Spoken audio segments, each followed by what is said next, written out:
రైతు భరోసాపై తెలంగాణ ప్రభుత్వం వేగంగా అడుగులు వేస్తోంది. ఎన్ని ఎకరాలకు ఇవ్వాలి అనే అంశంపై క్షేత్రస్థాయిలో అభిప్రాయాలు తెలుసుకోనుంది.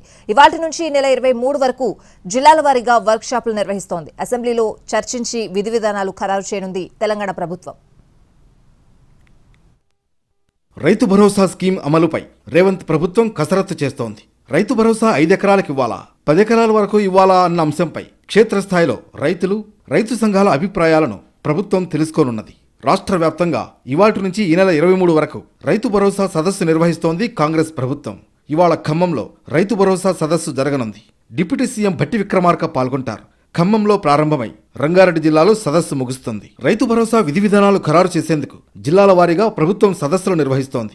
అన్ని మండలాల నుంచి రైతులు, మేధావుల అభిప్రాయాలు తీసుకోనుంది వ్యవసాయ శాఖ. 5 ఎకరాలు ఉన్నవారికే రైతు భరోసా చెల్లించాలని విజ్ఞప్తులు వస్తున్నాయి. దీనిపై సదస్సులో సలహాలు తీసుకోబోతున్నారు.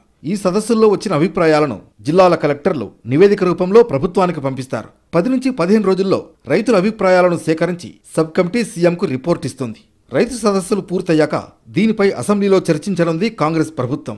అసెంబ్లీ వేదికగా రైతు భరోసా విధి విధానాలు ప్రకటిస్తారు సీఎం రేవంత్ రెడ్డి. ఇప్పటికే రైతు భరోసాపై మంత్రివర్గ ఉపసంఘాన్ని ప్రభుత్వం ఏర్పాటు చేసింది. మరోవైపు ప్రాథమిక వ్యవసాయ సహకార సంఘాల్లో రైతు సదస్సులు నిర్వహిస్తూ అభిప్రాయాలను అధికారులు సేకరించారు. ప్రజల నుంచి వసూలు చేసిన పన్నుల నుంచే రైతు భరోసాకు నిధులు చెల్లిస్తారు కాబట్టే ప్రజాప్రభుత్వం ప్రజల అభిప్రాయాలు తెలుసుకోవాలని నిర్ణయించింది.